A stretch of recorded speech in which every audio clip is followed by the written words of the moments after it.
All right. All right. So the Nintendo 64 episode 1 of Back from the Past podcast. I'm Kevin. I'm Tyler. That's weird for me to hear you call. Yeah, I know. We go by last names in our normal lives, but we're going to get used to it. We're going to get used to it.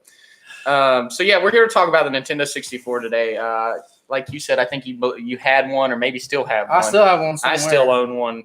The Nintendo 64, I think, holds a special place for a lot of people from the 1990s and even early 2000s. Probably a lot of people's first game system as a kid. Yeah. If you're kind of around our age. I think you could even be a little bit older when you were like toddler age. I feel like that's what you gave your little brother. You know, if you had like a little brother, a little sister, and they wanted to play games, you gave them your old N64. You had a PlayStation 2. You had a PlayStation 2 at that point. Yeah, it sounded like a jet taking off that thing did. But then they 64, and they could have a good old time. They're blowing on cartridges the same as.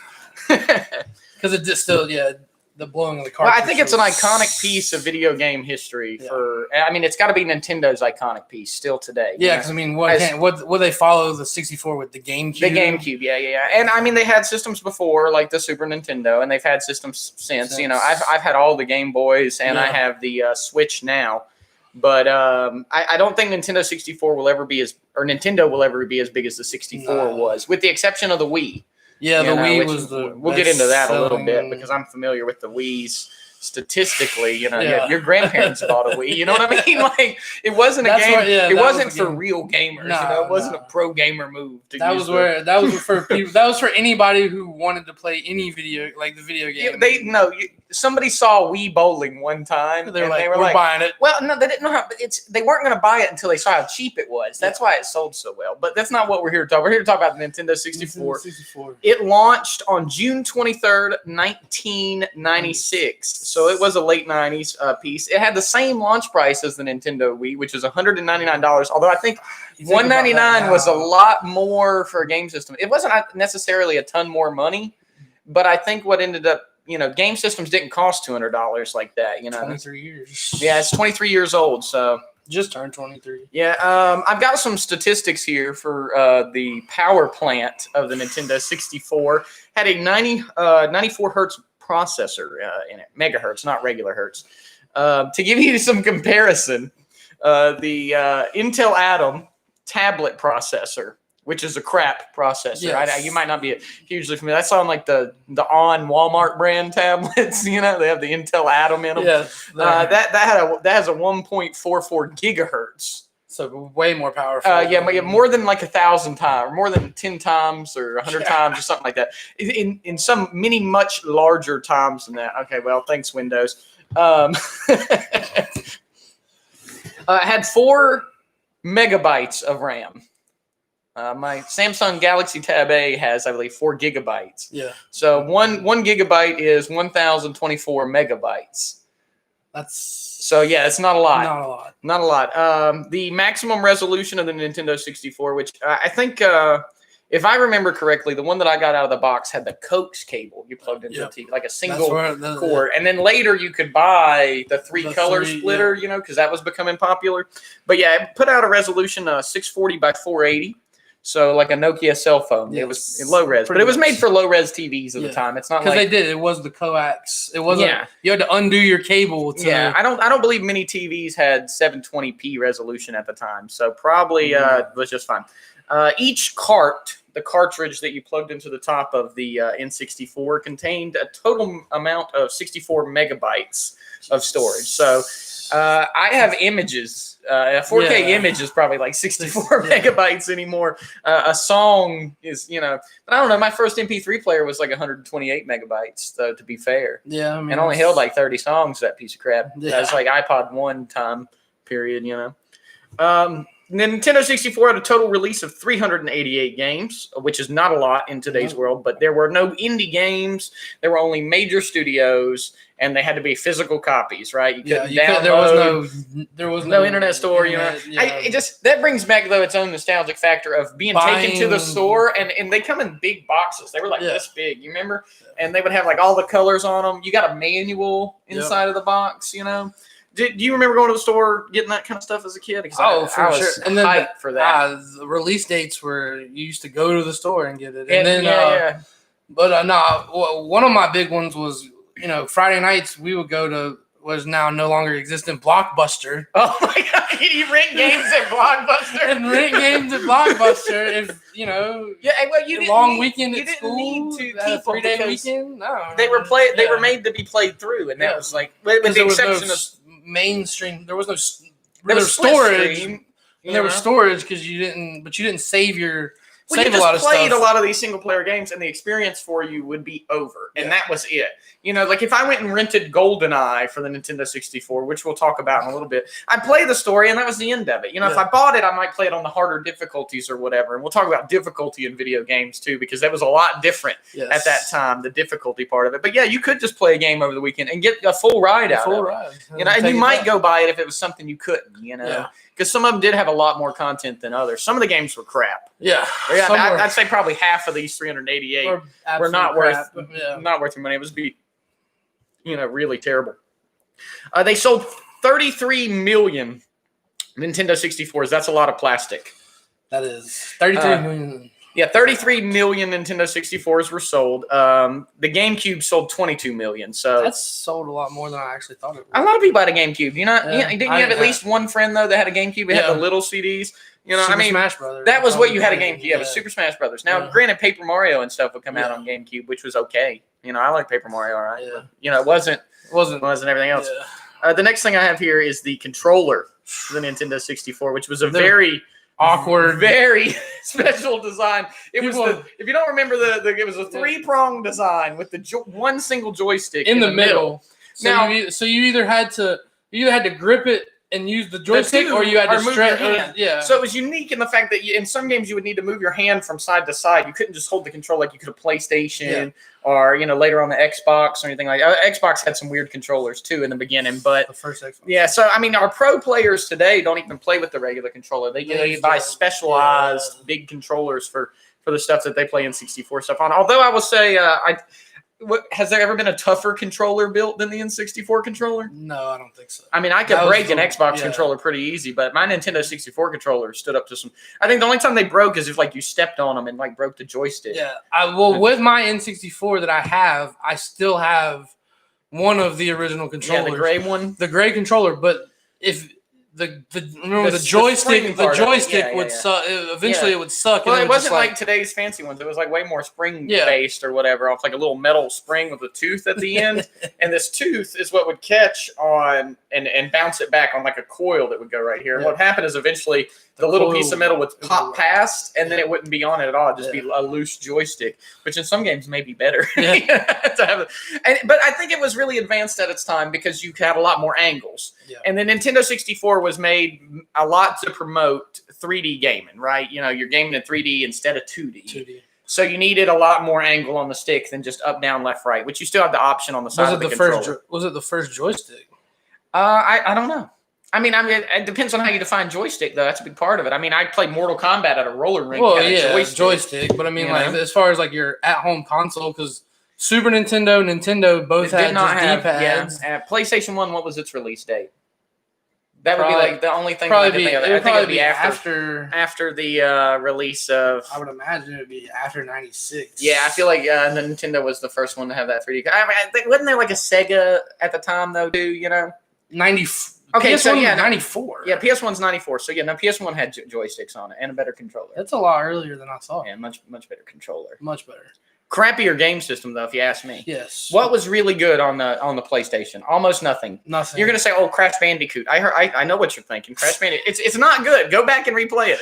Buy the anniversary edition. Buy the one that's on Xbox. It is garbage. Crash Bandicoot sucks. You played it. It was still on the quarter game system. We'll get to that too. I thought it was good, and then I bought it recently for my Xbox. It's crap because it's on Game Pass. Yeah, and I downloaded it, and I forgot how crap it was. It's crap. It's terrible. It's a crap game. So after the controller, at some point or another, the Rumble Pack was released. And I don't think PlayStation had rumble in it. Rumble was big, right? Yeah, that was the motor with the weight that spun inside of the pack, and it would make the controller vibrate. You didn't get it till the PS2 with the DualShock. Yeah, with DualShock. But I mean, rumble was a huge upgrade. It was the first physical feedback you could get from a game. Like you could feel something happening. And now I've got an Oculus and I've got a force feedback steering wheel at the house and all this, so I get very immersed. But at the time, the shaking when you got shot in a game or something from a rumble pack, that was advanced. That was advanced. That was like smell-o-vision. You didn't know how to react. That was you were in the game. You felt it. It was EA Sports for real in the game. Absolutely. You hit that hit stick on the early Madden game to really feel the rumble. The big thing the rumble pack brought with it, though, if you recall, was actually the ability to save your game. Yeah. But previous to that, you turned off your console. It was over. It was over. You started over. That was it. So, like, if you wanted to play any of the longer running games, you needed a rumble pack to save your game. Mario. I think there was a couple of games that could save their game on the cartridge itself.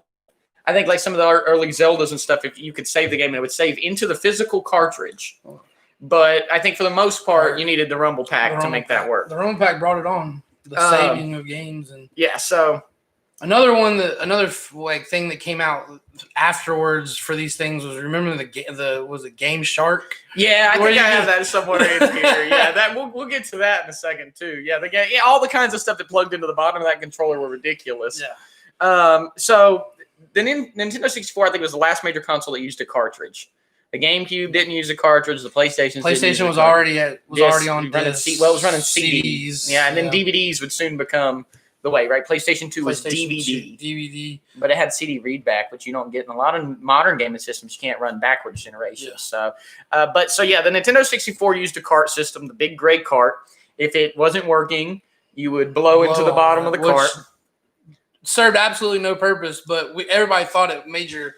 What made it work was that probably your cartridge just wasn't lining up to the ports right, and the action of taking it out and putting it back in was making it work. But we were all traditional harmonica playing anyway. Blow on it. And you might even blow into. Remember how like two flaps, the little spring flap that blow down into the. If I hadn't had that experience, I wouldn't be so good with girls today. It's all that time, opening. Open to blow. The blowing part, maybe not so much. So the console itself, the darker gray box, right? Yeah. You would run this from your TV way out into your living room floor because the cord was only like 6 foot long with the controller. So it wouldn't sit on your entertainment system like you do today. It sat on the floor. It sat on the floor. Always. And it would get kicked. It would get hit by your dogs. Yep. It would get run over. It would get bumped by everything. And it was a tank. I dropped an N64 down the stairs in my house when I was a kid. And at the bottom of the stairs was tile. Nothing happened. No, it was fine. It's fine. I dropped a Game Boy SP down the same stairs, destroyed it. The screen cracked off. It's a long stairs and hit hard tile at the bottom. It'd be one thing if it went, but instead it went doom, doom, and it was picking up more air each time it bounced. It was N64. It was fine with it. Indestructible system. Yeah. Do you think you can drop your Xbox for more than 2 feet and not have a major problem? No. If my Xbox fell off of the entertainment center that is on right now, there would probably be major issues with it. Yeah, I would imagine. And it's not even 2 feet off or down over there. I mean, I play on a PC. If I shake my desk too hard, it might be over with. Freezes. Something goes wrong. So I got in here too to talk about a little bit about the multiplayer part of it, right? Split screen. And right below that is 3D FPS. So we had our first experiences when you had your friends over. We're not talking about a fighting game, Mortal Kombat or not. We're talking about a shooter that you played versus another person in your living room. The first Call of Duty-esque experience, right? I'm going to shoot you, kill you 4 points. Yep. With a gun. GoldenEye. But mine was GoldenEye. GoldenEye is like the classic starting point. But it was divided in the screen into like 4 sections like this. Yeah. So that's when screen peeking became like a thing, right? That's where it was born. You cheated. You're looking. You're looking to see where they are. Yeah. It was like having walls. Yeah. And if you knew the map well enough, you knew exactly where they were if you knew the map. Me and my friends had gotten really good at like GoldenEye, and we would run looking straight down at the ground like this because the ground texture is the same no matter where you're at, right? So it would just be the ground. And we knew the map well enough to like bump wall so that the other person couldn't see what you're doing. You know, and a buddy of mine, my next door neighbor Nick, he had made a cardboard thing to stick on his screen that taped over the top of the screen. I've seen that. So that you sat so close to the TV too that he could only see his corner of the screen, and we couldn't screen peek off of him. I've seen memes like that. Didn't stop me from using Odd Job anyway. Yeah, I never did the whole blocking off of the screen, but screen peeking was born on the N64, and it's still. If you and your friends play multiplayer today, it's still it's still a thing. So, yeah. It is. They also had real bad frame lag. Games back then did, where your game lagged not because of your internet connection, but because a video game renders one frame at a time based on the information it's given, and that's what video rendering is. It's not that the image is already there. It has to come up with the whole image. So as you move your crosshair across the screen, it has to reload in chunks every new picture completely off of its processor. And a lot of the games were actually a little too high-powered for the Nintendo 64. So if you try to turn around real fast, it would chutter and lag so bad. And that was one of the things I remember from some games were way worse than others. GoldenEye was terrible. Well, they never could have a hot patch or an update or something. So you buy a game now and it's buggy on midnight when you buy it. The next 20 minutes after release, they have a hot update to try to start fixing some of the stuff. Didn't happen. Nope. The product that they put in the box, that was what you got. That was all it would ever be. And stuck with it. Yeah, and so until the next year. Well, I think there was a lot more pressure on developers to have a much more finished product at the time. Today, you can release a lot of unfinished stuff. Think about No Man's Sky, the huge controversy that caused a few years ago. You know, and now it's a better game. It's taken them 2 years to update it to that point. You know, but everything looks like a Bethesda product. You know, with clipping and and that was the best they could do. Though that was it. That was it. You weren't getting better. You weren't getting any updates or anything like that. So what they release is what they release. But that was now all you would ever get. Because now, like you said, 20 minutes after a game releases, you can have an update. We get day one updates, right? Yeah. Like they've shipped the copies out to GameStop or wherever. If you're still doing that, why are you still doing that? You can pre-install the game on your internet. But that pre-install that I buy on an Xbox or computer now is like 20 days before release. So it installs the whole game on there.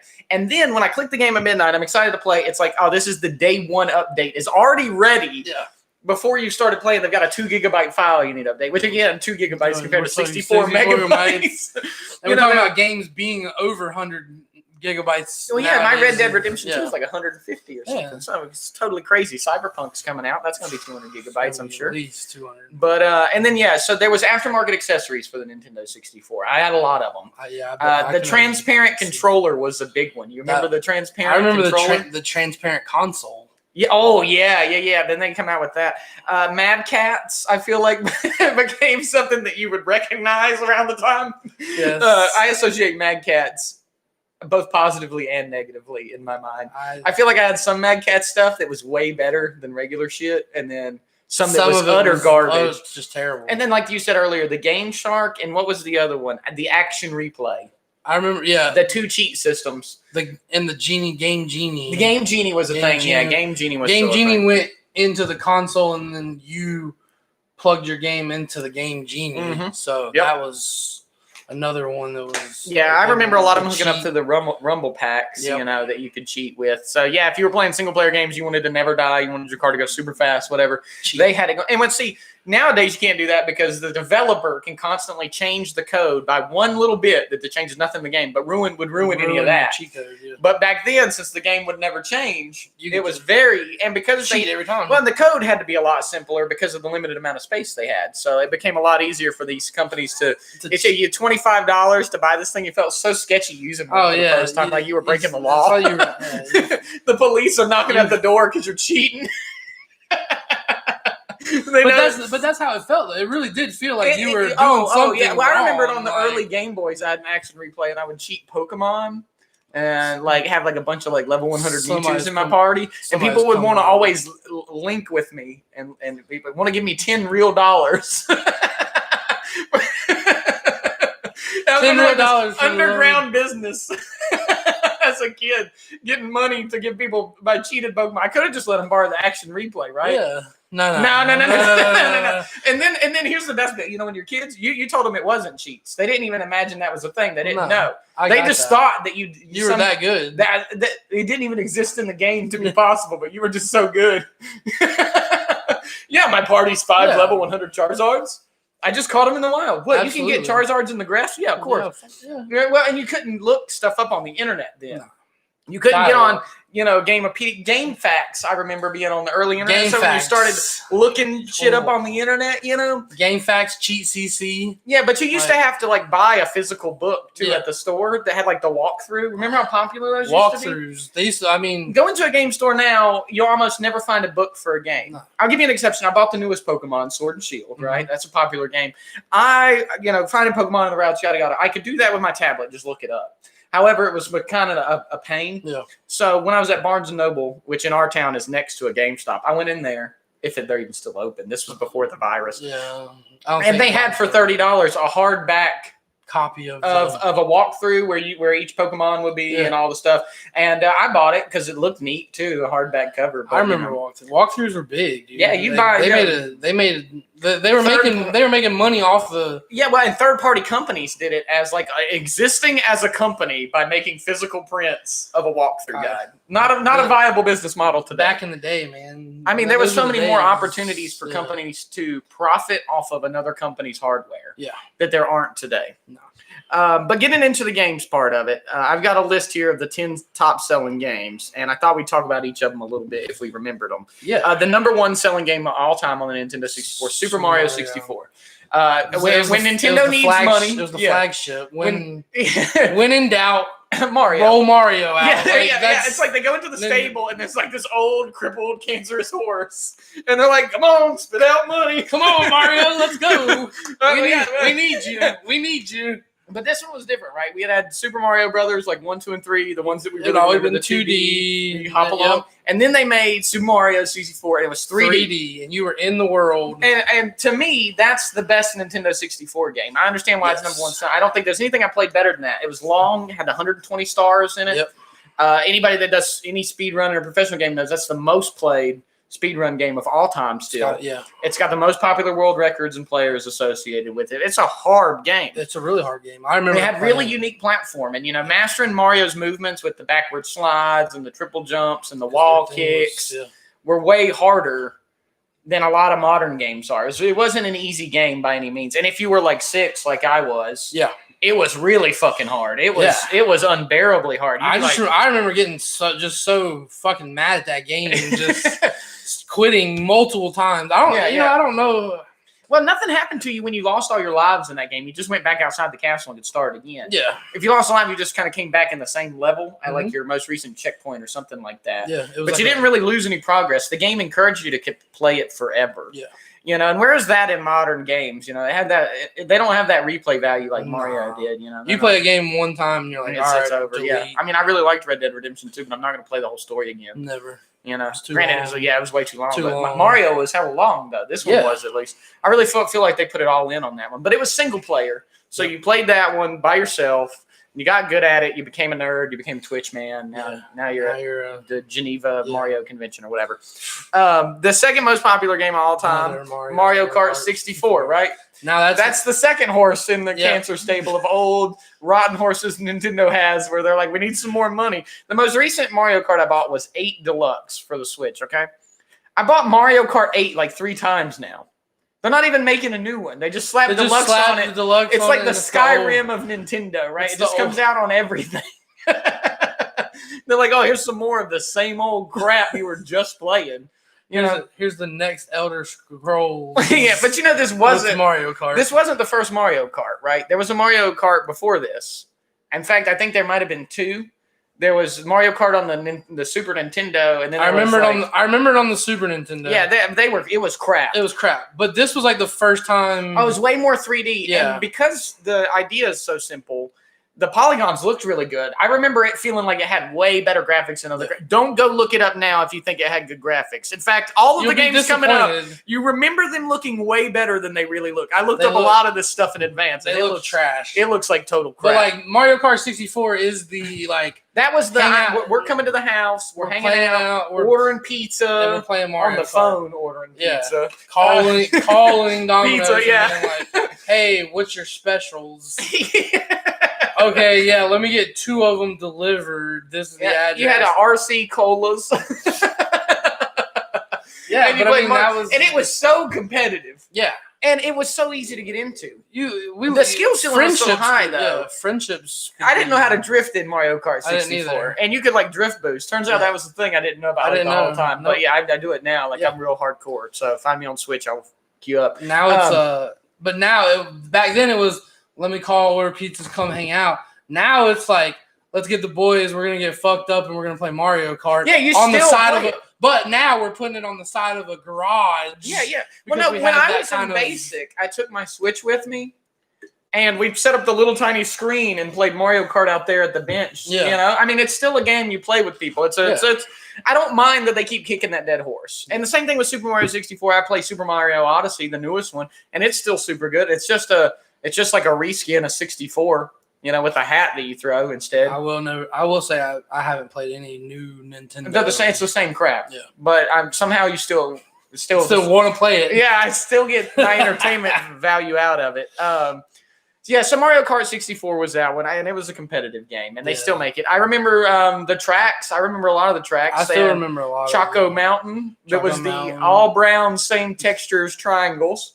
Rainbow Road. I was gonna get there. Rainbow Road was the most. If you think of Rainbow Road, you're remembering the 64 version. You don't remember any of the new ones. You remember this one because you fell off so easy. Yes, it was so easy. It was the hardest track. Rainbow Road where friendships were made and lost because you being first and you be going around and then all of a sudden you get hit and now you're off the side of the. You have to wait like 10 seconds for the little thing to pick you up and bring you back. It was terrible. Yes. I remember the one with the train. It had a train running through it. And if you got hit, you could get hit by the train. You know, or whatever. And I always thought there was some kind of shortcut that I never found. Of course, now if you watch people play it on the internet today, that there's a trillion ways to cheat all the tracks. It's totally crazy. Well, it also brought us the battle mode. Oh, with the balloons. Oh my God, I still love that. Battle mode was so good. I almost forgot about that. Yeah, it had like 4 arena tracks. Yep. Yeah, it had like the 2-layer one, and then it had like the one that was just a big circle. It was a big circle, but it was like made to look like a volcano or something, and you just rode around the circle trying to shoot each other. You remember how good they used to look too? Boy, they look like shit now. At the time, though, they were hype as fuck. I lived for that. I did. I really did. I thought that was the greatest shit in the world. I wasn't ever going to see anything better. And now, I mean, look at the graphics on the Xbox and the net. Oh, yeah. Hold on. Do you ever remember getting a new game when you still really liked your parents, right? When you were a kid, and you'd want your mom or dad to look at the screen because it looks so real to you. Yeah. You know, you buy and you'd be Mom, like, look how real this is. This looks amazing, Mom. Look. It's like real life. I'm in this game right now. Look at this. The gun in the game is made out of like 3 JPEG images in like a shitty triangle. It's like it doesn't move in a fluid motion. It like judders along. Jesus, yeah. So terrible. I know, but it's so nostalgic when you sit there and you think about like sitting there thinking about playing Mario Kart with my friends back in the day. Like that was the hype stuff, man. That was what you lived for.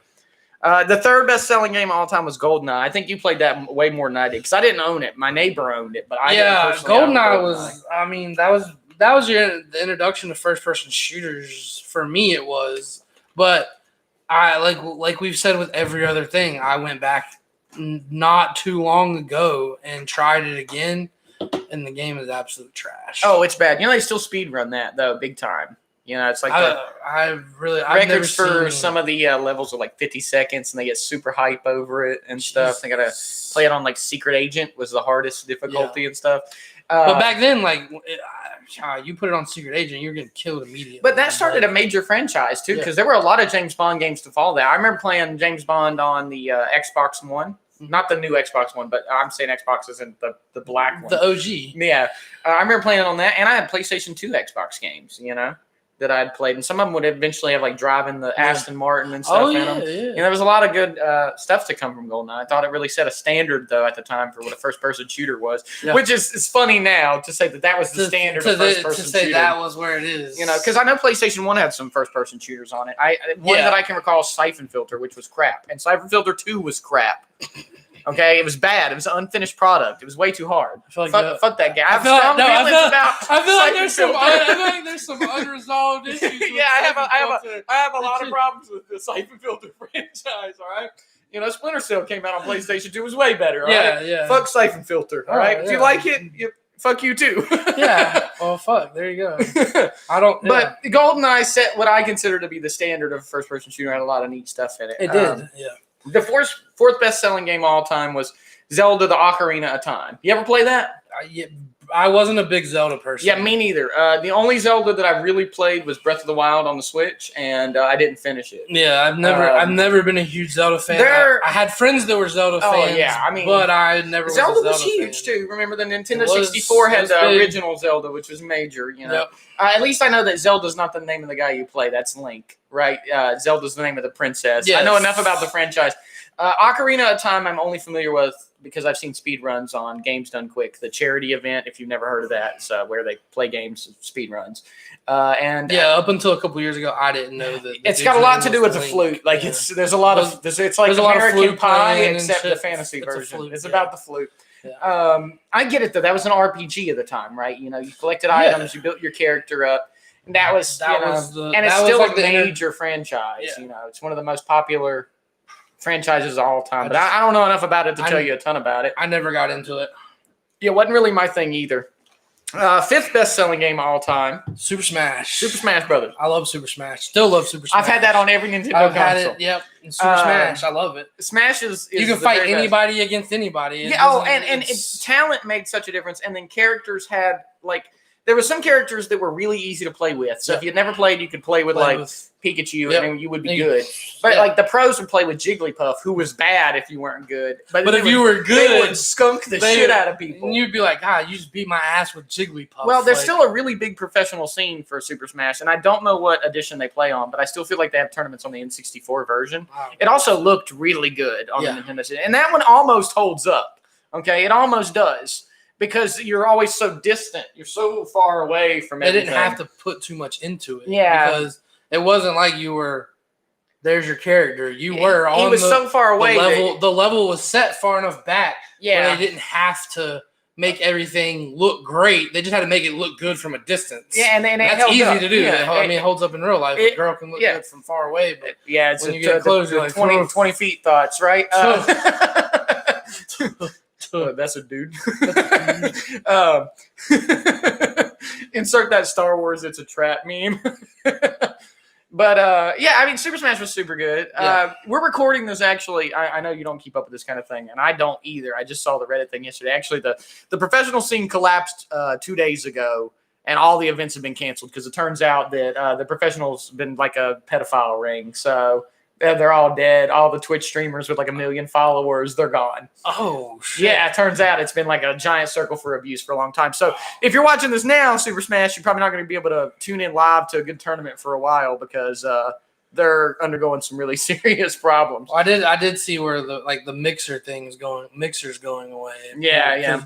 They couldn't make it. They try to hire everybody and they still couldn't make it work. They hired the Ninja and all that shit. Yeah, still can't make it. He's walking away with millions of dollars and still getting, whatever. I don't know whether I love or hate that guy. Sometimes he does good stuff, and then sometimes it's like, man, what's it like being 20 right now? Yeah. Just a younger generation does. Can I go back? Can I go back and be 17? It's just kind of mad that you didn't think of the idea before him, right? Yeah. To dye your hair hot pink, put on a Naruto headband, and slay at Fortnite. Yeah. Had I known, hindsight's 2020. But I don't think I wouldn't have played. He does some good stuff though. I wouldn't have played Fortnite back in the day though. I don't know. I mean, have you played Fortnite though at all? Yeah, but my 8-year-old son's better than me. Well, I think it's crap most of the time. I play PUBG on the computer because, like I said, I'm big into computer now. Yeah. But on my Switch, Fortnite's fucking balling. Well, I mean, it's it's cool as shit, but I'm not good at it. It's only kids that play on the Switch, and I'm way better at a shooter than like 11-year-olds. So I win on the Switch, you know. And my 8-year-old wins. The dopamine of the victory royale. It's a little homoerotic, that game. Yeah. You know, I like that the Keanu Reeves is in it though. They're putting him in. He's in Cyberpunk. They're putting Keanu Reeves. Is awesome. just you want anything to be successful right now, just put Keanu Reeves. Yeah, he's pretty much. It's pretty much like a blank check of success. I don't know where it came from because for the longest time he played the same person in every movie. Well, I mean, I've always liked Keanu. I liked him in Breaking Point. Was that the one with the bank robbers, the ex-presidents? Point Break. I got some regrets. And the Matrix and all that other stuff. It's only like now he's popping. Now we like Keanu Reeves. Yeah. Speed. Oh God, I love Speed. What a crap movie that was, but I loved it when I was a kid. I watched Speed like 100 times. Speed 2 was garbage. Trash. The cruise ship, 5 knots. Why is that Speed? Why couldn't they do it on a jet or something? It wasn't like filmed in 1801. The Wright brothers had made the airplane director. Come on. Yeah. But whatever the case is, we're getting a little off topic. Super Smash was a really good game. Still is. Yeah, still fun. If I was going to play Nintendo 64 right now and I was going to have my friends over to play with me, the Smash cartridge has got to be going in. That's going to be going in. You got to have Smash. That's one of the 3 that's going in. Yeah. Number 6 was Pokemon Stadium. You know more about it. We talked about this before. You know way more about Pokemon Stadium. I have Pokemon Stadium. Yeah. Okay. And you were telling it came in a bigger box, and it was like $100 at the time. This is an expensive game. But it came with the thing that went into the bottom of the controller, like a Rumble Pack, that held a Game Boy Color cartridge. So if you had Pokemon Blue or Pokemon Red or Pokemon Yellow, I don't think it worked on any of the second-gen Pokemon games. Oh, no. You could plug them into this and play them on your big TV, which you thought, when you saw the commercials advertising this, was going to be like life-changing. No, turns out Pokemon games are good in handheld, and they are crap on big screen. The battling in Pokemon Stadium, I did not like as a kid. Thought it was totally pointless. I just played it to unlock all the stuff, because it had mini games. You remember like Mario Party and stuff? Where Mario Party. Mini games? Yeah. Pokemon Stadium had that. One where you make the Magikarp jump, one where you like throw rings on the snake Pokemon and stuff like that. Oh, okay. And so you have your friends over and you play the party versions of the Pokemon Stadium stuff. Okay. Right? Here's what else I'm going to say, though. I haven't played Pokemon Tournament DX, the new Pokemon battle game that's not the classic top-down, even though the newest one's not top-down. But you know what I'm talking about. It's a battle game where you pick moves. I've seen enough of it on the internet compared to Pokemon Stadium to know that Pokemon Stadium was better because like it had better fighting animations. That's really embarrassing, but like when you would do like rollout in Pokemon Stadium, the Pokemon would actually spin and then like roll in a blur and hit them and come back. Oh, sure. And then the new one, it just like shows like bank on the end of your. I've been really disappointed from what I've seen. Now, I could be wrong. Correct me. I didn't buy the game. So, but it doesn't look. Everybody seems to be on board with Pokemon Stadium had better fighting animations in it. Yeah, that's the first one that we've got to that I never played. Yeah, I mean, I owned it, and like I said, I probably put 100 hours on the mini games and 2 on the actual battling. It seemed like the main attractions of the game were the Game Boy cartridge and the battling. They're both terrible. Because imagine scaling up the original Game Boy Color screen that big. It didn't look good. No. And what made Pokemon good at the time is you could watch like cartoons while you played it. Yeah. You know what I mean? And with no now your repercussion. And now it's your whole TV's taken up, because I like to have something on the background when I play a Pokemon game nowadays. Yeah. Next up was Donkey Kong 64. See, I loved Donkey Kong on my Game Boy. Yeah. And Donkey Kong 64, I personally thought sucked. Again, some people are going to be mad about that. Yeah. But it was like a half-assed version of 3D. Yeah. Where the levels were still like 2D, but I had like 3D for moving to level to level. Very Crash Bandicoot. Remember how Crash Bandicoot, you only ever move forward? But when you went level to level in the newer ones, you'd have to walk around. The levels weren't like that. Well, because we had so much expectation from Super Mario 64. I wanted Donkey Kong to be that good. Yeah, I don't think it was that good. Donkey Kong Country 2, I believe, was like the good one. Yeah, Donkey Kong Country. Yeah. Right after Donkey Kong 64, though, on the best-selling list, number 8 would have been Diddy Kong Racing, which was just they took Mario Kart and. I think you're remembering it wrong. Now I could be remembering it wrong too, but I believe Diddy Kong Racing had 3 different racing. It had a go-kart, a boat, and like something else, and they were like different, and an airplane. What? That you could race in. I am definitely remembering this wrong. And I think I remember it being pretty fucking pimp. If that's true, yeah, you're right. Yeah, I had all of that going Okay, for it. I was remembering that one wrong. Diddy Kong Racing has a lot going on. And I thought it was, now if you actually go back and play it now, it turns out all three of the types of vehicles handle like the exact same. So it's like no different. But at the time as a kid, I thought it was really crushingly cool. Really liked it. And all kinds of good stuff was going on in Diddy Kong. Yeah, we're looking at it right now on another screen here. Wow, looks terrible. Fast forward a whole bunch and see if we can see some of the moving around, something happening. But yeah, I remember having all kinds of cool jazz going for it. But 3 vehicles was a big change. It was different than Mario Kart for sure. It didn't have like the same pickup system or anything. Okay, yeah. You know? So it's definitely you're right. I was definitely remembering that. Well, and there was the story or something about it was about collecting balloons too. Yeah. Outside of the racing. You had to like collect this. Oh, it was the water. Yeah, it was a hovercraft thing. That's what it was. Okay. Yeah, you're right. I was definitely remembering that wrong. It had like a story-esque element to it, which made it more fun for me to play. Yeah. Because it wasn't just the racing of Mario Kart. It was a lot going on. You had to beat the drag. Okay, I know. Yeah, it had a lot going for it. I thought it was pretty good. Yeah. I would have. There's probably been some remasters of this, but like if they on the Switch came out with a new Diddy Kong Racing Switch, I would probably buy it. Yeah. And I'm not a Donkey Kong fan by any means, to be totally honest with you. It's not a franchise I care about. But yeah, if they did Donkey Kong, Diddy Kong Racing. I mean, this looks really. I mean, this looks good. Nintendo 64, but yeah, it was good. What I had imagined. Yeah, I thought it was good. It's literally this is literally the same. It's just a repetitive. Yeah, it was about these balloon things. Though, had a big part of it. I can't remember in great detail what all it was, but it was good.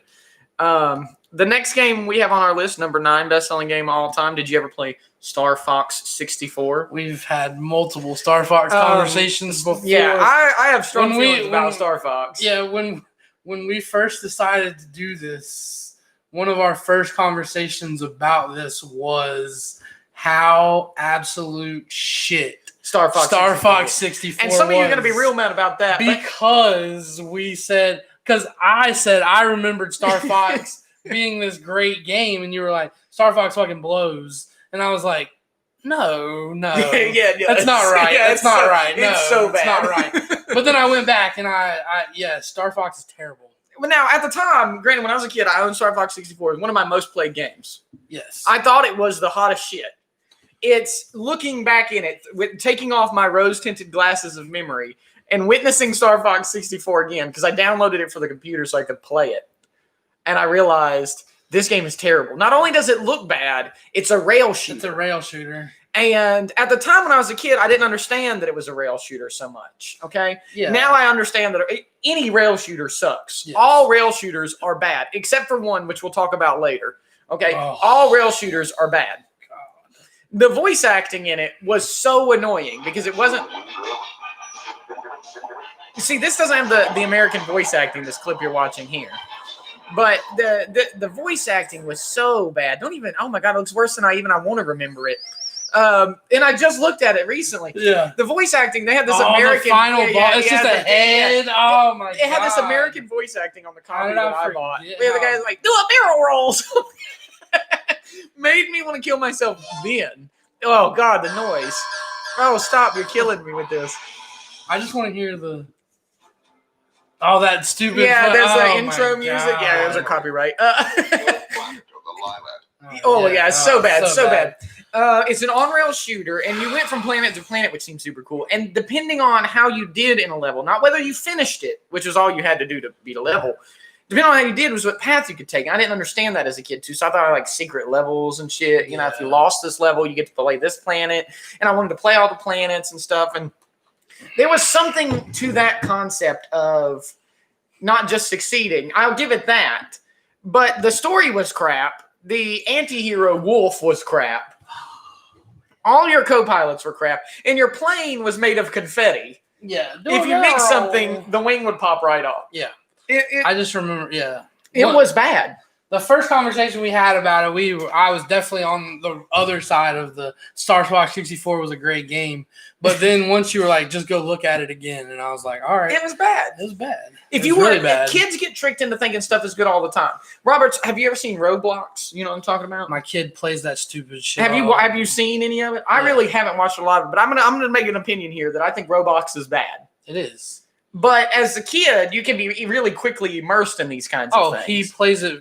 He would play it for hours on end if I would let him. Yeah, but I bet the kids love Roblox, and Roblox probably isn't good. But that's because kids are looped into this kind of stuff. It's a bunch of mini party games, and it's all crap. It's terrible. It's all crap. So yeah, moving on from Star Fox though, I could talk about that for like 3 hours. Why it's bad. That's an opinion. I know you're going to disagree with it if you watch this. The only comment we're going to get in the early days of this podcast is Star Fox was good. Screw you guys. Star Fox was good. It was. Star Fox was my childhood. It was bad. It was bad. It was bad. The best Star Fox is Star Fox the character in Smash Brothers.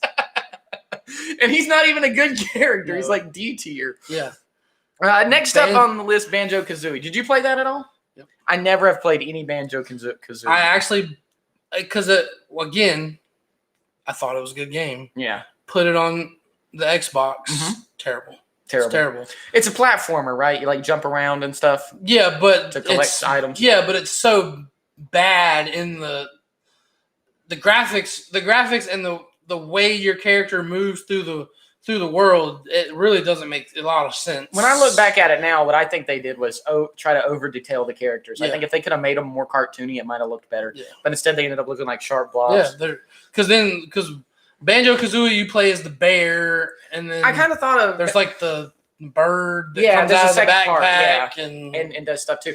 I kind of think of Banjo-Kazooie when I see shots of the video now as like the Nintendo Sly Cooper, I believe was what it's called on PlayStation, whether you're a raccoon or something. Yeah. And I remember Sly Cooper as being fun playing it with my friends. Mm-hmm. So I'm thinking Banjo-Kazooie is one of those games that might have been like something like it, but I didn't have the opportunity. So I didn't play it very much. I thought it was a good game, so I downloaded it on Xbox. And it doesn't hold up. Very few games hold up in the future. So we're going to talk about some other games off the top 10 sellers. The first one was the 11th bestseller. It's Pokemon Snap. Did you ever play that one?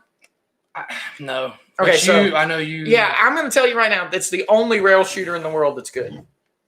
Because it's a rail shooter. Yeah.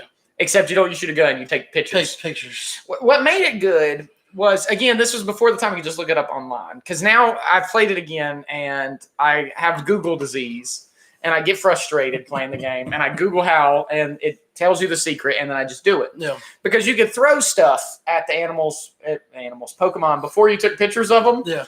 And it would make them do different things, and then you took a picture of them doing the different thing and get more points, right? Yeah, because that's the one thing I vaguely remember is that if you got them to emote correctly, you got more points. Right. Well, and some of the Pokemon you didn't even know were in the level. And what would happen was you had to make stuff happen to get the level. Like, I remember the Slowpoke is in the level, okay? And you can take a picture of it. But if you did some stuff earlier in the level, a clam will come out and it'll evolve into the next one up. No, it's not Cloyster. It's not the oyster evolving into the vagina Pokemon. It's Slowpoke getting bitten by it and then becoming Slow. It's not Slow King because that's like Gen 2. There's something in between Slowpoke and Slow King. Slow Bro. What I call some of my friends today. Slow Bros. But yeah, it would come out and it would evolve. And it was like this complex thing that you would need to do to make that happen. So it was, and you couldn't get all the Pokemon on your first pass because you wouldn't unlock all of the items until later in the game. So you would be forced to go back and play those levels again. And so it had a lot of replay value to it. So it actually had replay value. Now, I remember the gimmick being Blockbuster, okay? You wouldn't go to rent the game. What you would do was you would save on your Rumble Pack. You had an option to select your favorite photos on a Rumble Pack and save them to it. You take your Rumble Pack to Blockbuster and play, and would print the photos out for you of the Pokemon. Yes, and that was super hype for little kids. I never did it, but I recall it being really. I remember there being the printer for Pokemon. Yeah, it was a big game. They're talking about making a new one. I'll buy it. So one of the other games I have on my list here is the Midway Off-Road Challenge. Back when Midway could just name the game after the studio making it. And Midway was bad about that. They named everything. Everything was Midway. So Midway started with arcade games, not console games, and that really showed with a lot of developers at the time because they were quarter hungry back in the day, right? So games that are on arcade were very, very hard because they needed you to keep inserting quarters to make more money. That was the whole goal. Midway Off-Road Challenge had trucks and like different stadium trucks you could drive in it, and it was hard. But I remember it fondly, and I refuse to look it up, which is what you're doing now, so you can ruin my memory of Midway Off-Road Racing. Off-Road Challenge, excuse me. But it was one that I feel like a lot of people had. Yeah, now you see it started as an arcade game, and it was adapted to it. But it had like buggies in it, and they had an animation for like the suspension moving. Yeah. Which to me as a kid was just super hype. I thought they looked super because you would play like Cruisin' USA before this, right? The one where the car arcade game where you drive to Cruisin' USA was so trash. Yeah, it's still it was trash when it was out. Yeah. But it's still trash if you go play it in the arcade. It's like it's so bad. There's nothing good about Cruisin' USA. But Midway's Off-Road Challenge I thought was fun. I liked Midway's Off-Road Challenge to play. Yeah, it's one that I remember pretty fondly. I remember playing it a couple times. Yeah, I had that. Yeah, very. But that's not as bad. That's not. It wasn't bad that's looking. Well, it had like this way that they like they dropped the resolution lower and lower on real photographs of the sky and of mountains, and used that as the background instead of designing their own backgrounds, which I thought gave it a good look. Yeah, and that looks a lot off-road handling of it. You just saw it clip through the ground in literally the first 5 seconds. But it had like multiple types of terrain. The trucks would slide about a little bit. And it was very cool. And there's the monster truck, which I remember as being like the dopest shit. You know, all the cars had their own different like handling characteristics, different liveries you could play with. You know, you picked up the gold for some reason that I can't remember. You know, there was maybe it gave you boost. Oh yeah, the train. You had to like beat the train. And there was some really good stuff. That's a lot better than you might have thought it was going to look. Yeah, I thought Midway Off-Road Racing was pretty good. Yeah, it was a UFO fighting some F-16s. You know, classic stuff. Yeah, the more living levels I thought were a good part. I remember the buggy being my favorite one though. But yeah, I thought all in all it was pretty good. Yeah, it looks like. I mean, I don't remember much of it, but it looks pretty good from just that little bit. So the next one I have here on the list is Namco Museum. I played Pac-Man in the arcade. I played Galaga. I never played it on. Right. Well, all it was Namco games imported onto your Nintendo 64. Yeah. This was one that a lot of people had, though. It was one of the better selling games. It was my first experience with a lot of Namco games was through the museum. And it's still available on basically every console to ever come out has had some variation of Namco Museum where you can play Dig Dug and Galaga and all that kind of stuff. And you weren't what was annoying, though, was unlike some of today's variations, let's say you're going to play Galaga, right? Yeah. Galaga has stuff that happens like 50 levels in or whatever. I'm not good enough at Galaga to play 50 levels. I'm not either. I make it like 3. The modern ones, destroyed. You can keep going even though you suck. Yeah. To see what all the game had to offer. The old ones. When you died, you lost all your progress. Yeah. And that was it. And so it was just like the arcade. Yeah. You know, except you didn't pay quarters, but you lost all your progress. There was no way to just keep going. Yeah. And that made it kind of annoying, you know. Yeah. But I remember some of the stuff being good. Next on my list was, Turok or whatever, Dinosaur Hunter. Never played it. I did. It was super popular. I remember it being really good, and I'm probably going to ruin myself by looking at it here, but I just wanted you to see it because yeah. Let's take a look. We talked about it, but Acclaim Entertainment. I don't know that they're even still in business. I don't either. Yeah, there's no way Iguana Entertainment is still a company. That's definitely. They're definitely gone. I don't know. It could look worse. I mean, we got some 3D plants going here. Yeah, but when it gets into the actual thing, it definitely doesn't look that good. So it's a first-person shooter. Yeah, that you fight dinosaurs. And so a raptor goes down to 3 40 caliber rounds. Yeah. Now you're shooting with a bow and arrow, and 1, 2, 3, 4, 5, 6. Yeah. The levels a little. Look at that fall. Oh, that one just like they appeared out of the wall. Yeah, well, at the time you should not be mad about seeing something spawn.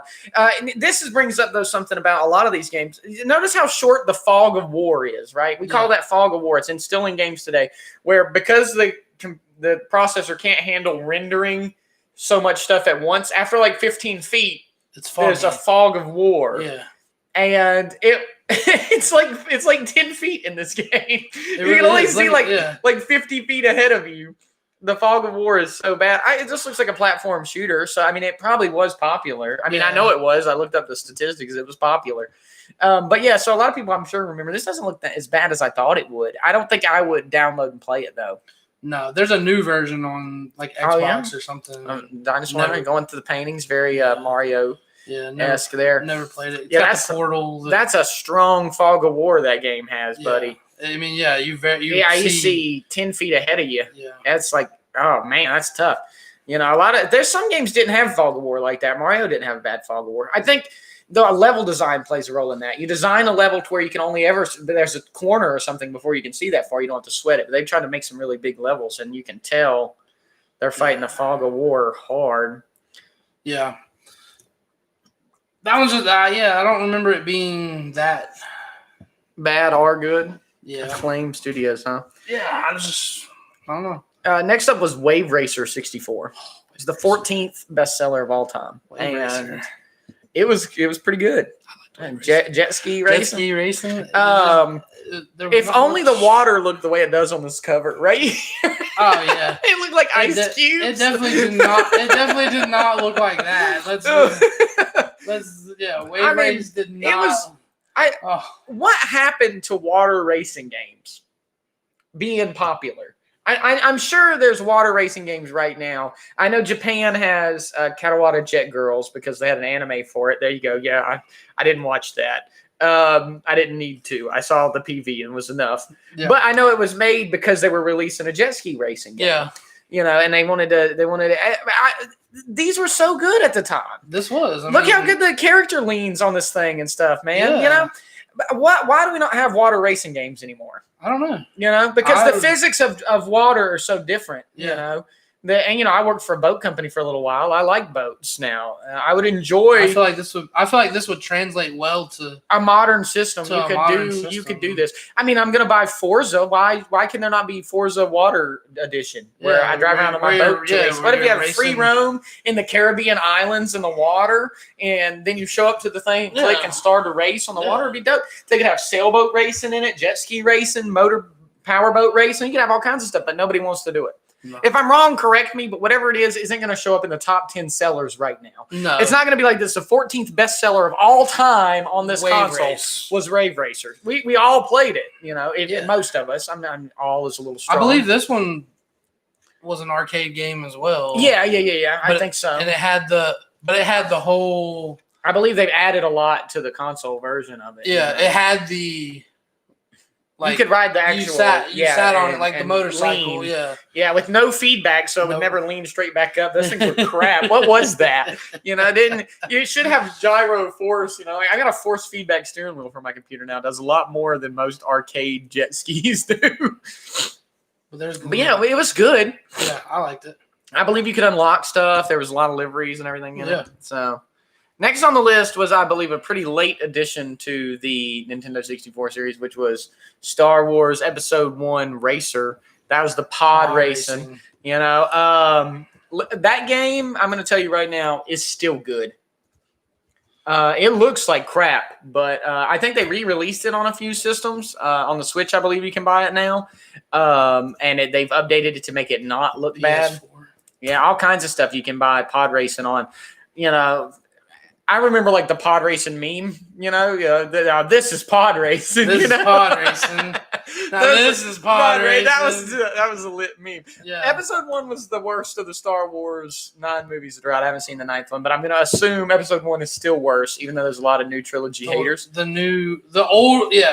But I was a kid when episode 1 came out. The original, and the main character, Anakin Skywalker, is a kid. It was easy to relate to him. Pod racing was cool. I loved episode 1. Yeah, when pod racing in the movie, I thought that was pod racing in the movie looks so good for its time. Remember, you could buy upgrades for your race car and stuff. That was what it was all about, earning space credits. Yep. Which is the total check-off move for a sci-fi developer. If they need a currency in the future in a sci-fi world, they just call it credits. Yeah. Instead of coming up with a dollar name.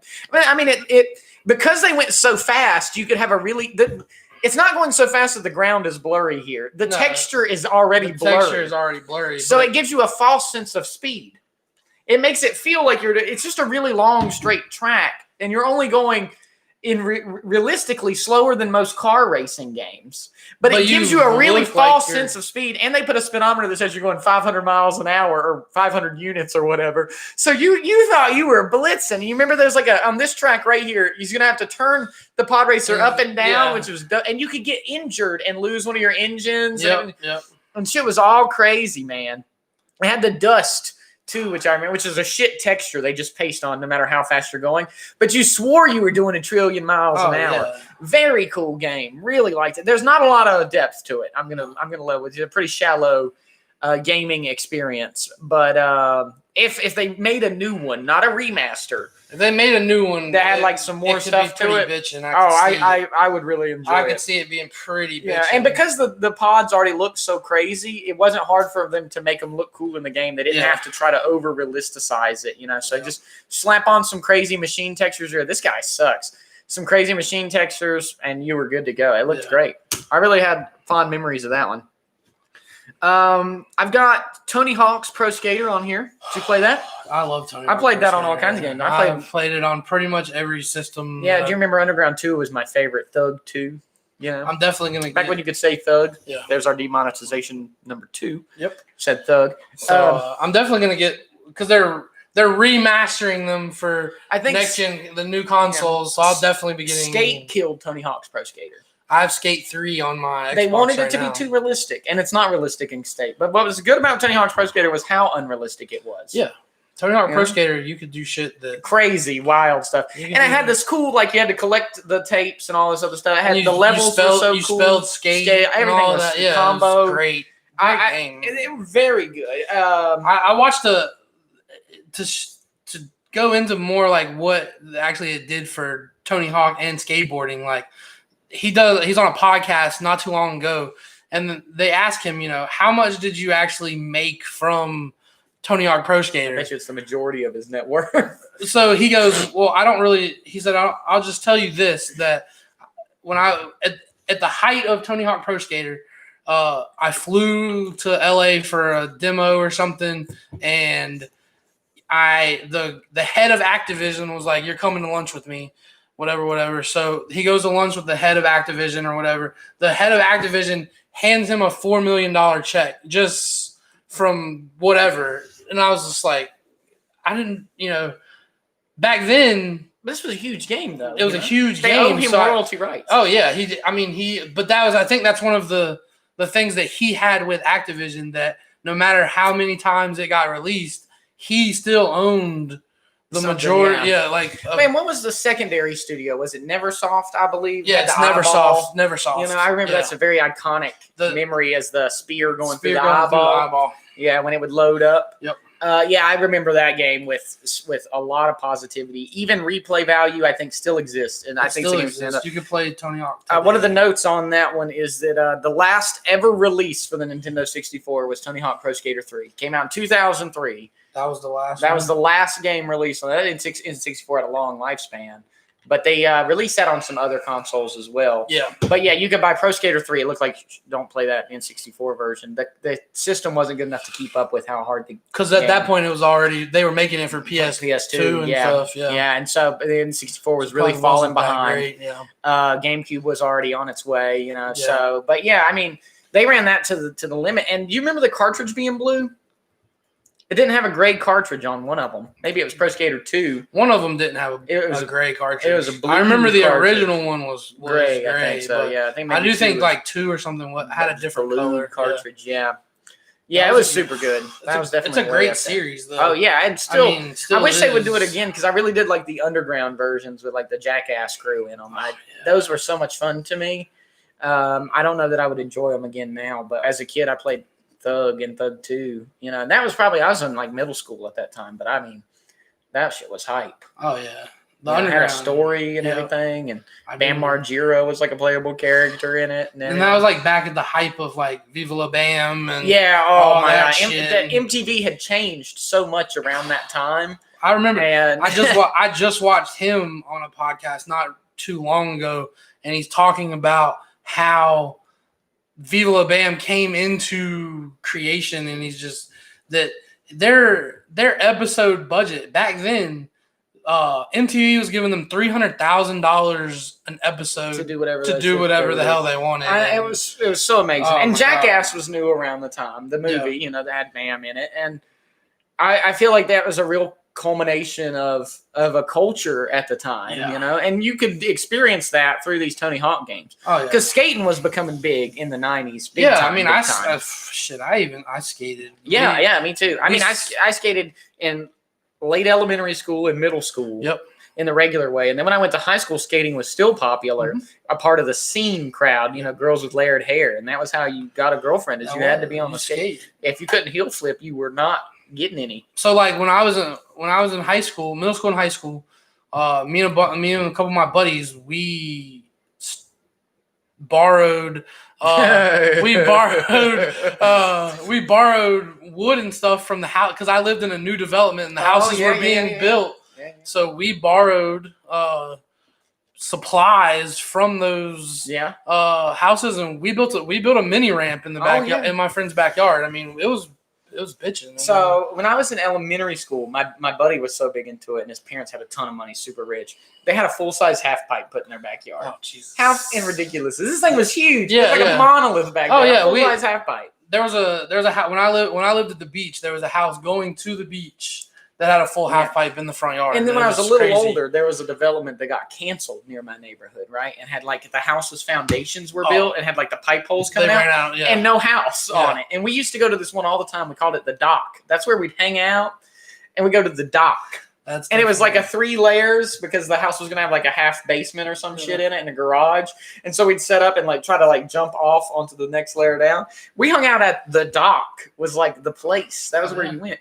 But had I not played Pro Skater, I wouldn't have been. Would these things have happened? How much of people who skated in that generation got influence from Tony Hawk and then Pro Skater? And Tony Hawk was a great influence. Let's be real here. Yeah. He was the only guy wearing a helmet all the time and stuff. He was a really good child role model. Yeah, I mean, I might not have started smoking, but well, I mean, one of my memories from growing up was I don't remember what year it was, but the X game, because the X Games wasn't an every year thing. The 900. It was every 4. 900. It was every 4 years, and I remember watching the best trick competition, and the best trick competition stopped because everybody wanted him to land the 900. And Tony Hawk does the 900. Yeah, and I remember that being. How was the 900 the finishing move at the time compared to today's, like, you know? Well, it was big. Super tricks. I mean, back then I spun around 3 times. Yeah, the 900. Nothing. The 900. Nothing. That was it. No one had ever become so much more complicated after that.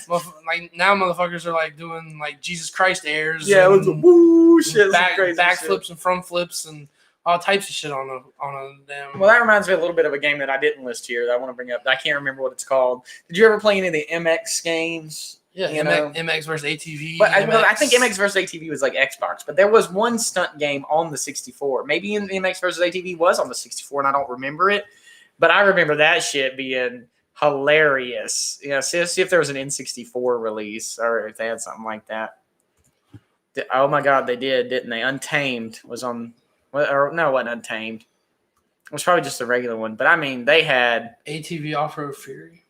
They had that was so good. I remember that because at that time the tricks though you could do in the games were so ridiculous. Yeah, because at that point you could like come off the bike and it would literally spawn a coffin that your body would go into. Then maybe it's Excite Bike that I'm remembering because it started on N64, the MX thing. Yeah. My dad bought me a 50cc motocross bike as a kid because I'd gotten obsessed with it through video games. Yeah, well, I rode four-wheelers at that point. I didn't really ride the dirt bikes, but I remember when the four-wheelers came out because I was like, oh, yeah, shit, now I can do four-wheelers. I was only ever motorcycles until this year I bought an ATV for my property. But that was the beginning of motorcycling, you know. So when I got a crotch rocket and everything was started because I played dirt bike games on the N64 and whatnot. Well, I've always been big into video games. Yeah. So I was easily inspired by crap I'd see in video games, you know. Yeah, I mean, for me, skating and four-wheeler, I mean, that was skating more. I think people probably won't admit it, but I think there's a lot of the skating culture. A lot of the people got their start and interest in it because they were exposed to this. They might say, oh, it was the X Games or whatever, but they might not have watched the X Games had they not been exposed to the game. Because like you said, you go to Blockbuster, you rent whatever you want. They rented a Tony Hawk game. Yeah. Because it was the newest game on the shelf at Blockbuster, and it was what was there, unrented. And then suddenly they were exposed to that culture, and then it was cool enough for them to look it up and watch the X Games. Yeah. You know? Same thing with snowboarding. I don't have SSX Tricky or whatever it was on here. Yeah.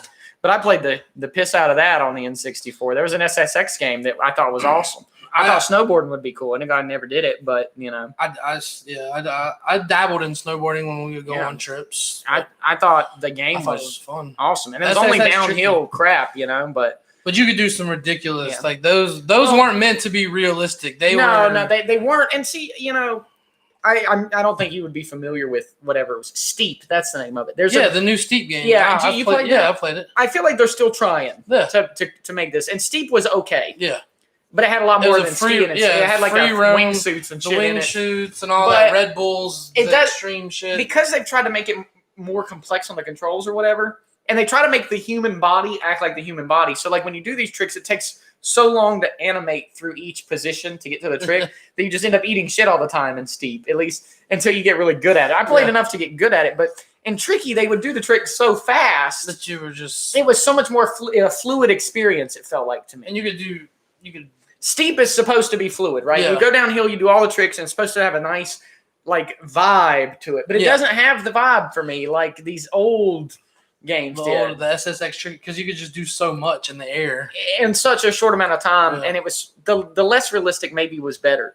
And you got to wonder if at the time we've gone too far away from that realism, and that we need a little bit more fantasy in our sports games. You know? I like because think about early Maddens and stuff, you know, because we had Madden came on the N64, and when you tackle somebody, it had such a hard, fast, flattening effect, you know. But let's be honest. And today with the really complex hit sticking and everything, you know, and how slow your character reacts to each motion, I don't enjoy it like I did the old ones. Well, I mean, if we're going that way, then let's be honest. If you played football on the N64, you played Blitz.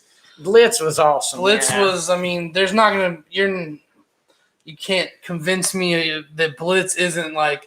In my opinion, like the best. This is the NFL Blitz, right? Yeah, NFL Blitz. Because the Blitz that when you say Blitz to me, that brings up Blitz the League. Blitz the League in my head. PS2. Which was PS2. We could talk about one day, but that was something else. That was like that's the only like mature rated sports game ever because of the ridiculous shit. It was so good. It was so good. The other game I have on the list here was the WCW series.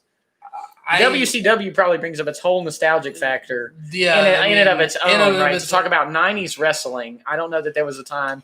I don't know, maybe the very early 2000s were actually bigger for wrestling.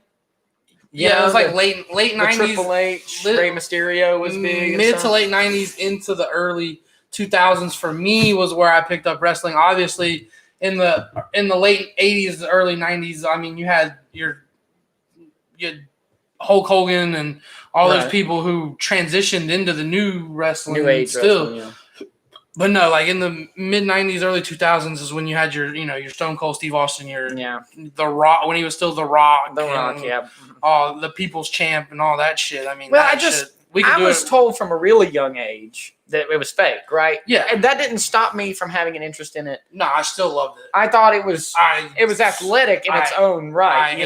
You're watching it for the entertainment factor, the athleticism of it, right? Because we talk about I like the NBA, and the reason I like it is today's NBA is an entertainment factor. I like the big dunks and the crazy handles and stuff. Yeah. It's not that I care about the sport at all, because I almost don't. I'm there to see the soul stealing, and that's what WWE would eventually come around to having and everything. You had your Monday Night Raw and your Thursday Night SmackDown. I remember when that split, but before when it was WCW and this one, it's the WCW NWO. NWO, that whole big split. I remember all of that growing up.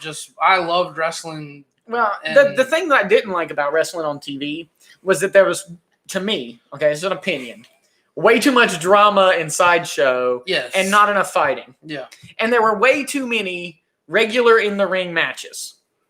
Oh yeah. But they didn't do. They did all of the cool shit on pay-per-view, so that you had to pay for it to see fucking Undertaker throw Mankind off the fucking thing. You had to pay for that. Where's that Reddit user guy? You had to pay to see Undertaker throw Mankind 14 feet off the top of Hell in a Cell into the announcer's table, however that phrase goes. So yeah, you had to pay for that, and that's what the video game brought. Right, because I played it on the N64, I played it on the Xbox, I played it on the PlayStation, because I could do Hell in a Cell every time. Every time. There was a story to some of these games. But I could use a chair, I could use a barbed wire bat. Yeah. You could make every match the huge pay-per-view production. That you wanted it to be. Instead of just I'm fighting in the ring. Yeah. Because what I liked about wrestling was when it was ridiculous. I like dragging the guy out of the... Remember you'd grapple the character and have this terrible animations on the N64 where you shimmied through and clipped out of the ring onto the ground. Yeah, and you could hit him through the table. And you could hit him with the chair. And you could grab the shit out from under the... no matter how many times you went, there was always new weapons under the ring. It was like an unlimited weapons portal. Then the stairs for the ring were one of the optional weapons. You throw them into the stairs and it clunks over. That. And even if you hit him from dead on the front of the stairs, the animation only worked from this angle. So then he would teleport to the side and then fall. But at the time, it was amazing. Yes. And I think that's one of the games, and I know they still make the WWE games. I haven't bought one. 2K's taking it over. Yeah, I haven't bought one in a long time. Well, I'm probably not going to buy one if it's 2K because I'm sure it's super complicated, super pay to win. Probably you probably can't use finishing moves until you give them $5.99 or some shit. You have to buy the VC to make your guy. What happened to sports games? Because we had NBA virtual currency. I didn't list on here, but we had the Kobe Bryant basketball or Shaq basketball. There was a basketball game as well. There are all of these sports games. There was always there was so many different ones. But they lost so much in today's world because they've become so pay to win. We had a discussion earlier that the last NBA 2K I play is 2K14 because I feel like that was the last one. NBA Showtime. Yeah, Showtime. NBA on NBC. Look at there. You're getting you had announcers' voices and stuff. These games were good. They had that awful side cam though. They don't use that anymore. But that's what they had back then. NBA Jam had the side cam, all that. But think about. You remember buying these sports games and telling your parents that this looked just like real basketball? Oh my god! Look at how the jump is 80. Look at their. It's so muscular. Oh my god! They all look like GI Joe figures. Oh, that is that the Supersonics being featured? No, it's the Pacers. That's the Pacers and the Clippers. Look how high he jumped. They're all the same height. Yeah. Every player is the same exact height and the same color of skin tone as well. There's no variety at all. But wow, what an alley-oop, huh? But that's what you got. But the fact you told your parents this was real basketball. Look at that reflection on the ground. It's doesn't move. It's just part of the texture of the ground, the light reflection. There's no going out of bounds. You just back then you ran into the wall and that was it. Ran into because I remember in football games you could just keep spinning and bouncing all. You didn't go out of bounds. So it's amazing. Wow. But NBC is sponsoring a video game. Well, it was totally different at the time. It has the old NBA logos and everything. NBA courtside with featuring Kobe Bryant. Yeah, I remember the Kobe Bryant being a big thing at the time. Yeah. Rest in peace, Kobe Bryant. But because that's a this year thing. That's a lot better than the first one. What we just looked at. Yeah, well, and it's 5-on-5, not 2-on-2. They look like they still look terrible. They still look a little chunky, but there's some variation in their body shape at least. This right here, though, Kangaroo Jr. Slugfest. When we talk about sports games, this is baseball in its own. Him on this game is in that 04 Vic. Yeah. Ray Lewis 2000. I mean, overpowered. Him in this game is ridiculous in this game. Oh God. So here's what I'm gonna tell you about baseball games, though. Baseball games, they died with Wii Sports. Yeah. Wii Sports was the last good baseball game. Well, because PlayStation has the exclusive rights, and all they release is MLB The Show. There's no. Yeah. Well, no, I think it's because baseball isn't a complicated enough game for today's sports game market. Yeah. Baseball has the pitching, the batting, and the fielding, and that's it. Yeah. And back then, that was complex enough to make it really entertaining in an N64 game. Yeah. But today, you play Madden has so much more. NBA has so much more. There's only so much you can do with baseball as a game, and then they made pitching so complicated to try to. Now you have to. There's a meet. It's God.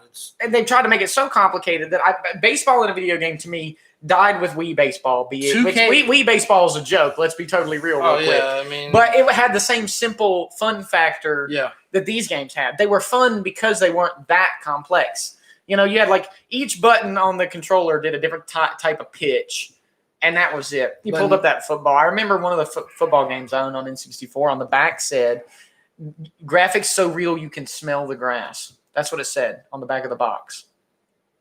Graphics so real you can smell the grass. Well, because back then it was a green texture. Because back then there was way more. There were a lot of sports games from a lot of you.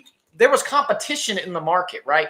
Do you remember when there was 2K NFL and then Madden at the same time? Yeah, NFL quarterback. This was an NFL quarterback club. I mean, quarterback club was the big game. It was quarterback club. It wasn't Madden. Right, but there were more than one you could choose from.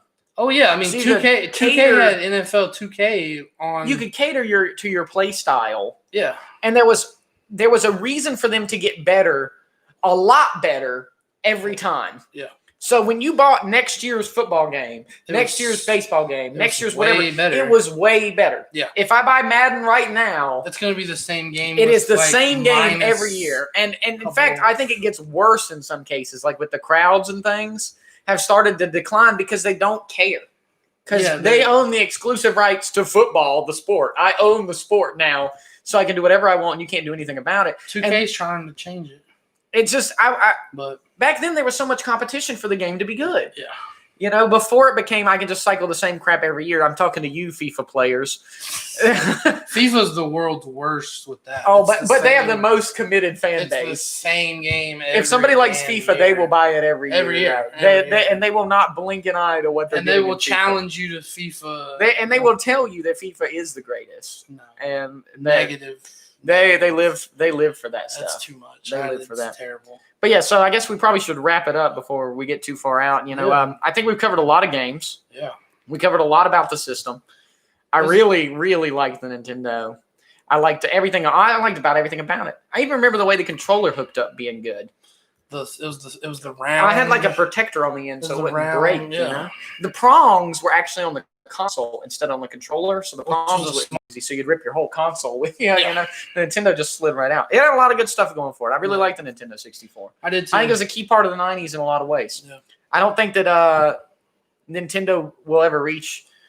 Nintendo won't ever reach the height that it was when it was in with the Nintendo 64. I mean, the Switch is really good. The Switch is really good, but it still doesn't have. There's still not whatever that factor was that I can't talk about because I don't know what it is. Yeah. There was a factor the 64 had that made you want it. The guy with the PlayStation that lived down the road, because I knew people with a PlayStation 1 when I was 64. Yeah. It wasn't as good. It wasn't. It just back wasn't. then. I wanted to play a 64. I didn't want to play. A 64 was where it was at. Until the Nintendo being hyped. Until the PS2 was came a totally different thing. It changed the game. Yeah, that was where it started. But yeah, I mean, up until then, it was Nintendo. Yeah, I wanted to play Nintendo really ran the gaming world for a long time, and the 64 was like the last great draw of that. They still own their major franchises. They still get a whole lot done, but just not the same, you know? But of course, one thing to mention was how proprietary Nintendo was with a lot of its crap, though. If we're going to be totally honest, I think that Nintendo's biggest con is that it kept everything. It keeps everything to itself, you know? Now, the Switch, I can buy games that aren't from Nintendo. I've got The Binding of Isaac Rebirth, Afterbirth Plus 17 or whatever they want to call that crap anymore. It's on every system. I can play it on. I can play Skyrim on the Switch or whatever, but I can't play Mario on an Xbox. Yeah. You got to wonder if Nintendo would be more profitable if they decided to share. Yeah, well, because they make a lot of their own games. Yeah. You know, like Sony makes the hardware, and then that's, of course they still are in some of the games. Yeah. But it's like mostly the hardware they focus on. Yeah. Nintendo tries to make a lot of its own stuff. Well, that's where, now you see that with the whole like cross gaming thing. Nintendo's still not. Well, they have some. Rocket League I can play with PlayStation Network players on my Switch. You got to wonder if, though, my Switch being what it is, gives me a disadvantage over the PlayStation or a PC player for sure. You know, PC players always have the advantage, the direct internet connection, yada, yada, stuff like that. But yeah, so thanks for joining us. If you watch this episode 1 of Back to the Past podcast, we're going to be back with some more stuff, whatever it is. Whatever it is, decide we do next time. Yeah. We'll have you something from the 90s or early to late 90s, early 2000s or late 80s. So if you want to, if you see this and you get this far, because, whatever. Hour and a half in. Yeah, hour and a half in. If you get this far, follow the Twitter at @back_pod. And we'll put an update out when we know what our second topic's going to be, so you know what you're tuning into. It won't always be games. We'll have movies, TV shows, all kinds of TV, toys, candy, whatever. Anything from them. We'll do the one with the Skip It. You remember that? The Skip It? Skip It. It was like a kid's toy that was on a ball on the end, and you spin it around one ankle. Oh, yeah. Skip-Bo. No, Skip. I thought it was called Skip It. Oh, yeah, it was. It was whatever it was. Yeah, Skip It. Total shit. Yeah. We're not doing an episode on the Skip It. No, I bought. We bought one for my. I bought one for my. Yeah, I bought one for my kid this past Christmas. I bought one for my kid this past Christmas. I swear to God. It's like the worst toy of all time. Yeah. We bought one for both of them. They both got one. And it broke within like the first 10 minutes. Yeah, terrible. The ball came off. The round yo-yo that automatically came up. Oh, yo-yos. Yeah, well, yo-yos are good. That round thing, though, that I'm talking about that, like, automatically came up, crap. Oh, yeah. There was some crap toys. Yeah. But, yeah, we'll talk about crap toys. We'll talk about good toys, crap toys, good food, bad food, whatever it is. Yeah. So tune in next time. Thanks for joining us. Appreciate you.